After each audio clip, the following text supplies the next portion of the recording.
Assalamualaikum warahmatullahi wabarakatuh. Perkenalkan, kami dari kelompok 5 Praktikum Kesehatan Lingkungan yang beranggotakan Saya Hanifah Nisa Melia dengan NIM belakang 043. saya Dida Melia Wardani dengan NIM akhir 029. Saya Arbata Fadila dengan NIM belakang 050. Saya Natasha Rawadani dengan NIM belakang 039. Dan saya Anatia Dewi Pratama dengan NIM belakang 017. Pada kesempatan kali ini, kelompok kami akan melakukan uji kandungan boraks dan formalin pada makanan. Praktikum ini bertujuan untuk mengetahui ada atau tidaknya kandungan boraks dan formalin pada beberapa sampel makanan yang umum dikonsumsi. Dalam praktikum kali ini kami akan menguji 4 sampel makanan, yaitu bakso, tahu, sosis, dan mie. Pada setiap sampel kami menggunakan 2 produk dengan 2 merek yang berbeda, sehingga kami dapat mengetahui hasil pengujian dari masing-masing produk. Melalui praktikum ini, kami berharap dapat memahami lebih dalam tentang keamanan pangan serta mengenali potensi penggunaan bahan tambahan pangan yang berbahaya. Yang pertama, kita akan melakukan uji organoleptik. Uji organoleptik adalah metode penilaian kualitas suatu produk makanan berdasarkan panca indera termasuk warna, tekstur, aroma, dan rasa. Mengapa uji organoleptik diperlukan? Uji ini penting untuk menilai daya tarik sensoris suatu produk, menentukan kesesuaian dengan standar mutu, dan mengidentifikasi potensi penggunaan bahan tambahan yang tidak aman seperti boraks dan formalin. Uji warna dengan cara sampel diamati langsung dengan mata telanjang lalu dicatat hasilnya. Yang kedua, ada uji aroma dengan cara sampel dapat dicium langsung dengan hidung lalu diamati dan catat bau yang muncul. Dan yang terakhir yaitu uji tekstur. Sampel diambil pada tangan lalu rasakan perlahan dan catat hasilnya. Yang pertama ada warna.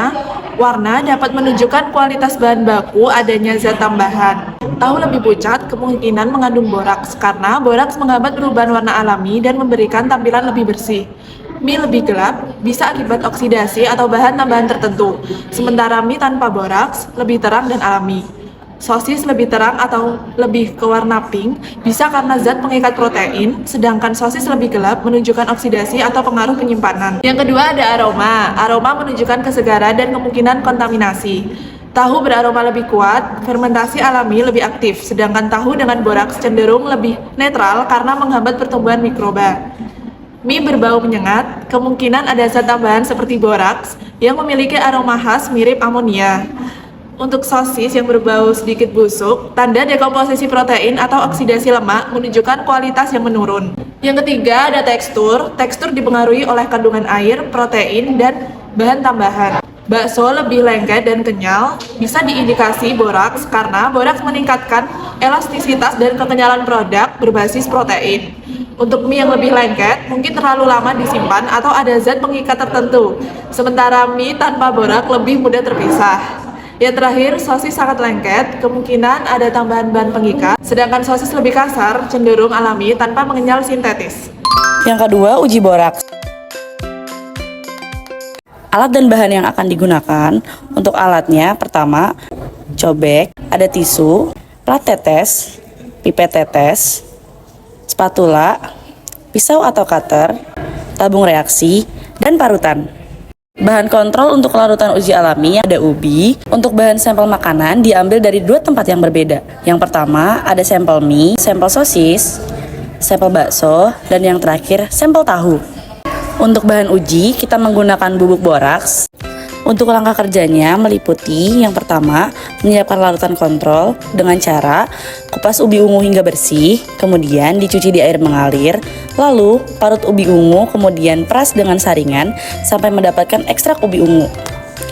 Kemudian ekstrak dipindahkan ke dalam 6 tabung reaksi. Nantinya tabung reaksi akan terdiri dari 3 ekstrak, yaitu ekstrak ubi ungu, ekstrak kunyit, dan ekstrak buah naga.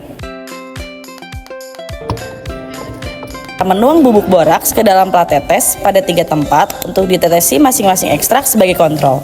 Kemudian masing-masing sampel dimasukkan pada plat tetes untuk ditetesi ekstrak menggunakan pipet tetes. Lalu sampel diaduk, kemudian didiamkan selama 5 menit dan amati perubahan warna yang terjadi. Pengujian boraks bisa juga dilakukan dengan menggunakan ekstrak ubi ungu. Ekstrak ubi ungu dapat digunakan sebagai pendeteksi boraks karena ekstrak ubi ungu mengandung senyawa antosianin. Nah, antosianin dapat mendeteksi adanya kandungan boraks pada makanan karena antosianin mampu menguraikan ikatan-ikatan boraks menjadi asam borat dan mengikatnya menjadi kompleks warna biru.